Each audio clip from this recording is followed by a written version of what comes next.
Bismillahirrahmanirrahim. Nah, kemudian contoh yang lain adalah suatu hari Rasulullah SAW sedang duduk bersama dengan para sahabat. Nih pagi-pagi nih. Inilah keseharian Nabi. Nabi itu nggak banyak ceramah, teman-teman. Jarang ada tabligh akbar di zaman Nabi, itu jarang. Apalagi sampai full 1 tahun tabligh akbar keliling Hijaz. Jadwal tabligh akbar Rasul sudah penuh. Kalau mau waiting list tahun depan hubungi manajemen Rasulullah. Nggak ada. Terus Nabi ngapain? Dakwah Nabi itu daily life. Sehari-hari beliau tuh ya dakwah semua. Nggak ada khusus di majelis ilmu doang gitu. Jadi jangan sampai kita memahami bahwa yang namanya dakwah itu gini nih. Dakwah kayak gini hanya salah satu instrumen dalam dakwah. Dakwah yang real adalah yang ada di dalam kehidupan kita sehari-hari, bahkan di luar masjid. Apa dampak kita terhadap lingkungan? Itu dakwahnya. Nabi lagi nongkrong dengan sahabat nanya, man asbaha minkumul yauma shaiman? Siapa di antara kalian yang pagi ini sudah berpuasa, dalam keadaan berpuasa? Sahabat berdiri, salah satunya Abu Bakar mengatakan, ana ya Rasulullah. Yang lain juga bilang, ana ya Rasulullah. Kemudian Nabi nanya lagi, faman tabi'a minkumul yauma janazatan? Siapa yang hari ini sudah mengikuti jenazah, mengiringi jenazah, ngangkut jenazah, kemudian menguburkan jenazah?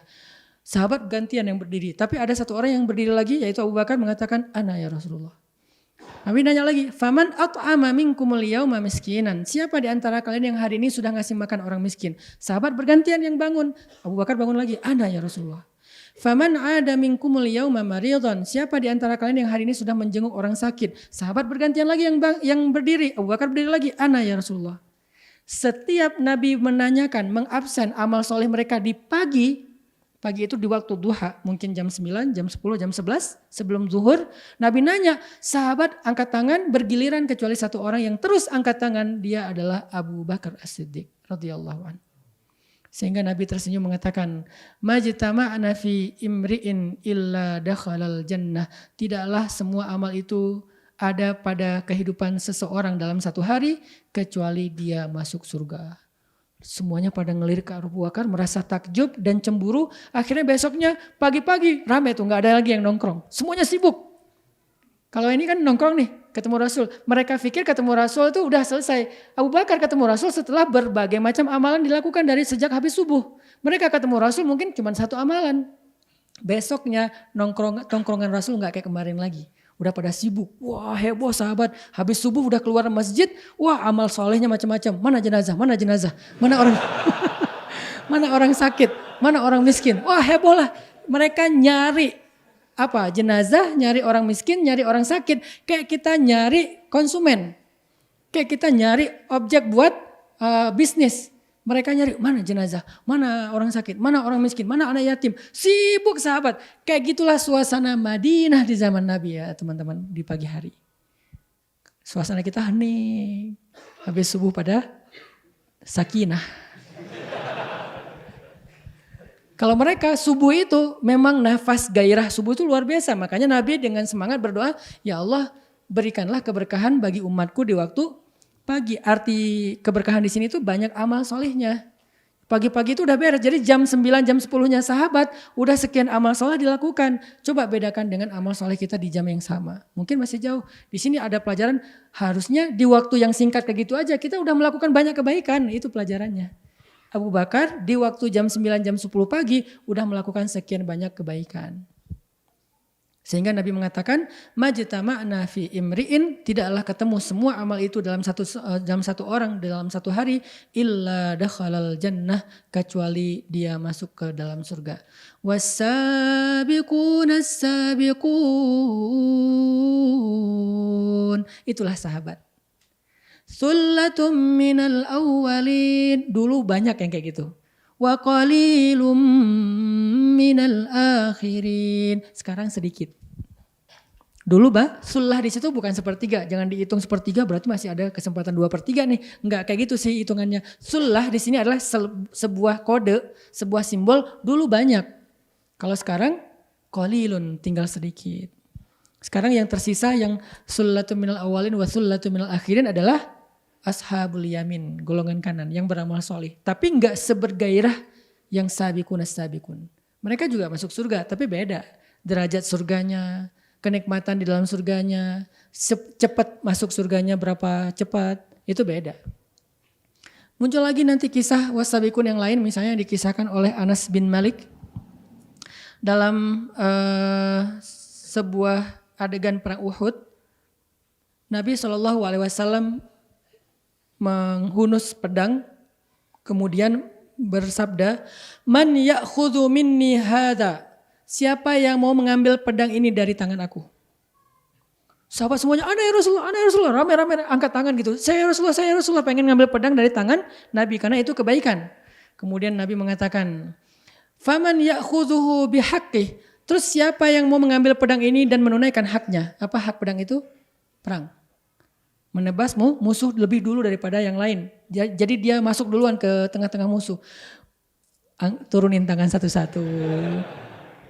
Jadi yang tadi, "Oh no ya Rasulullah," kayak, wah gua berani. Wah, pas kata Nabi, "Faman ya'khudhuhu bihaqqi?" Siapa yang mau menunaikan hak pedang ini? Maka kemudian sahabat mulai menurunkan tangan mereka satu persatu, saling noleh kanan kiri. Muncullah seorang sahabat yang bernama Simak ibnu Kharsyah Abu Dujanah. Dia mengatakan, "Ana akhudhuhu bihaqqi." Aku yang akan menunaikan haknya pedang itu ya Rasulullah. Rasulullah memberikan dengan senyum, dan kemudian Simak bin Kharsyah Abu Dujanah ini berangkat menunaikan hak pedang tersebut dan kemudian menyerang kaum musyrikin. Dia mendapatkan doa Nabi. Dia termasuk yang sabiquna fil jannah, yang mendahului yang lain dalam surga. Kisah yang kedua tentang masalah berlomba-lomba itu juga terjadi sama sahabat dalam perang Uhud, namanya Amr bin Jamuh. Mungkin sebagian teman-teman pernah dengar nama ini, Amr bin Jamuh. Amr bin Jamuh ini udah tua banget, terus kakinya pincang. Artinya nggak bisa jalan cepat apalagi lari. Dan mereka bukan sedang dalam kegiatan mau Car Free Day. Mereka bukan lagi mau ke mall. Kita kadang-kadang bawa orang tua ke mall juga kayak mikir-mikir ya. Nanti kapan beresnya, turun dari mobil pelan-pelan, masuk ke lobi mall pelan-pelan, mau naik tangga gak bisa, harus nunggu liftnya ngantri, kan gitu kan? Mikirin orang tua ke mall, apalagi mikirin orang tua ke Car Free Day, mikirin ke lapangan mau olahraga, susah bawa orang tua. Ini bukan Car Free Day, bukan olahraga, bukan mall, ini mau perang Uhud. Amr bin Jamuh punya anak laki-laki 4 yang juga ikut berperang dalam perang Uhud. Dia bilang ke Rasulullah, "Saya ingin ikut berjihad bersama Rasulullah." Anaknya ngumpul sama ayahnya bilang, "Ayah, biar kami wakili ayah. Ayah gak usah ikut, ayah kan gak mampu. Kaki ayah pincang, ayah udah kakek-kakek. Gak perlu juga untuk berjihad karena ayah dianggap orang yang punya uzur. Biar kami yang mewakili ayah." Apa kata Amr bin Jamuh? "Kalian pikir cuman kalian yang pengen masuk surga lebih dulu? Kalau kalian berangkat, kalian syahid, kalian masuk surga lebih dulu daripada ayah. Ayah nganggur di dunia." Bahasa dia, apakah ayah akan tua dalam keadaan tidak ngapa-ngapain? Bahasa kita, nganggur di sini sendiri, kalian masuk surga duluan. Enak aja kata Amr bin Jamuh, "Ayah jangan ikut, ditahan-tahan sama anaknya." Akhirnya dia ngadu ke Rasulullah, "Ya Rasulullah, anak saya menahan saya dari untuk masuk surga." "Kaifa dzalik? Gimana maksud kamu wahai Amr bin Jamuh? Saya pengen berjihad, pengen membela agama Allah, pengen membela negara Islam, malah ditahan-tahan sama anak saya dengan alasan kaki saya pincang. Emangnya yang masuk surga hanya yang sehat-sehat aja?" Wah, luar biasa nih semangatnya. Akhirnya Rasulullah mengizinkan beliau dan beliau mendapatkan apa yang beliau inginkan, syahid di dalam perang Uhud. Terkenallah Amr bin Jamuh sebagai salah satu di antara thullatum minal awwalin, orang yang wassabiqun as-sabiqun. Dalam konteks sekarang, alhamdulillah. Kenapa saya bilang alhamdulillah gak ada perang di Indonesia? Karena kalau ada perang belum tentu kita sanggup kan. Jangan merasa, kok alhamdulillah sih Ustaz, saya kan pengen berjihad. Bentar dulu. Sebelum berjihad tanya dulu, sholat berjamaah di masjid udah konsisten belum? Gak usah jauh-jauh jihad perang segala macam ya. Sholat di masjid.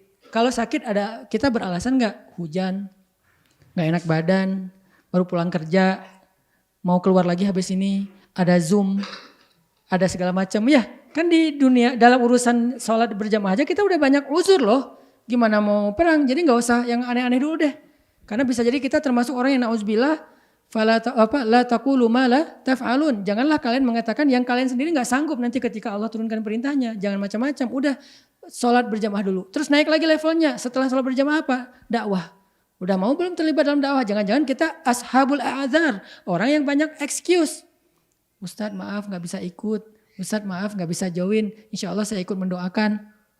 Insya Allah saya support di lain waktu.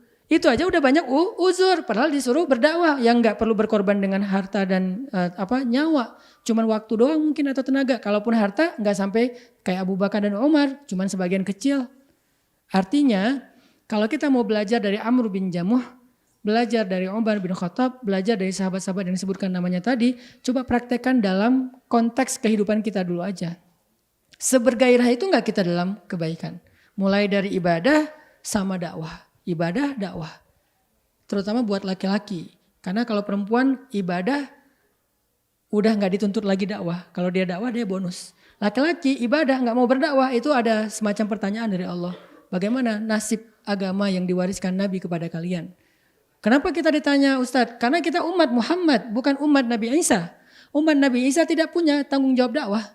Umat Nabi Musa tidak punya tanggung jawab dakwah. Itulah yang membedakan mereka dengan kita. Kita punya tanggung jawab dakwah. Laki-laki itu semuanya sama. Mukmin punya tanggung jawab dakwah yang diwariskan dari nabinya. Itulah yang membuat mereka lebih mulia daripada umat-umat sebelum kita.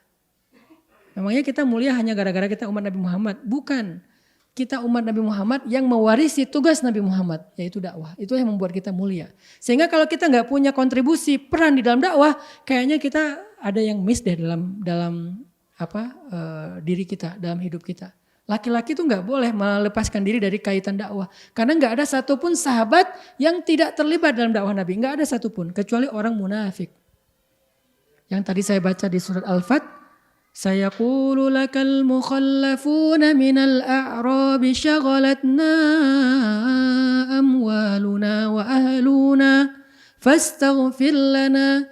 Orang-orang munafik dari Arab Badui berkata kepadamu, kami sedang banyak urusan, kami sibuk dengan harta kami, usaha kami, kerjaan kami, anak kami, keluarga kami ada yang sakit, mintalah ampun kepada Allah untuk kami. Itu namanya ashabul a'zar, orang yang banyak excuse untuk tidak mau terlibat dalam dakwah. Siapa mereka di dalam Al-Quran? Munafikun.